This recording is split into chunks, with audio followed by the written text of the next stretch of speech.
আপনাদের সঙ্গে আছি এএস আজাদ, ঢাকার গণমাধ্যম কর্মী। দেখুন, যেসব সেনা সদস্যদের গ্রেপ্তারের কথা বলা হচ্ছে তাদের কোন কারাগারে রাখা হবে কি না হবে সে ব্যাপারে স্বরাষ্ট্র মন্ত্রণালয় কিন্তু প্রজ্ঞাপন জারি করেছেন এবং আন্তর্জাতিক অপরাধ ট্রাইব্যুনালের যে প্রধান ব্যারিস্টার তাজুল ইসলাম তিনি কিন্তু বিভিন্ন ব্যাখ্যা দিয়েছেন। এখন এই যে কারাগারটি বানানো হয়েছে, একটি ভবনকে সেনানিবাসে যে একটি ভবনকে কারাগার বানানো হয়েছে সে ব্যাপারে আসলে কি জানা যাচ্ছে। সেনানিবাসের একটি ভবনকে সাময়িক কারাগার ঘোষণা। ঢাকা সেনানিবাসের বাসার রোড সংলগ্ন উত্তর দিকে অবস্থিত MES বিল্ডিং নম্বর 54 এখন সাময়িক কারাগার।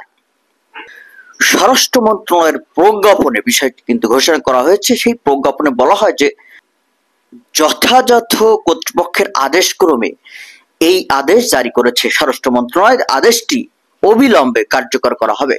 বিগত আওয়ামী লীগ সরকারের 15.5 বছরের শাসনামলে গুম নির্যাতনের ঘটনায় মানবতা বিরোধী অপরাধের 2টি মামলায় এবং জুলাই গণ অভ্যুত্থানের সময় হত্যাকাণ্ডের ঘটনায় করে একটি মামলায় মোট 25 জন সাবেক ও বর্তমান সেনা কর্মকর্তার বিরুদ্ধে 8 অক্টোবর গ্রেপ্তারি পরোয়ানা জারি করেন আন্তর্জাতিক অপরাধ ট্রাইব্যুনাল। সেদিনই এই 3 মামলায় ট্রাইব্যুনালে ফরমাল চার্জ বা আনুষ্ঠানিক অভিযোগ দাখিল করেছিল প্রসিকিউশন।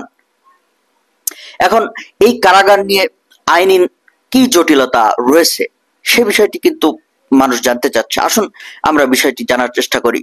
স্বরাষ্ট্র মন্ত্রণালয় সূত্র জানায় যে গ্রেপ্তারি পরোয়ানা জারির পর সেনা সদরে যে সাময়িক কারাগার ঘোষণার জন্য সেনাবাহিনীর পক্ষ থেকে স্বরাষ্ট্র মন্ত্রণালয়ের অনুরোধ জানানো হয়।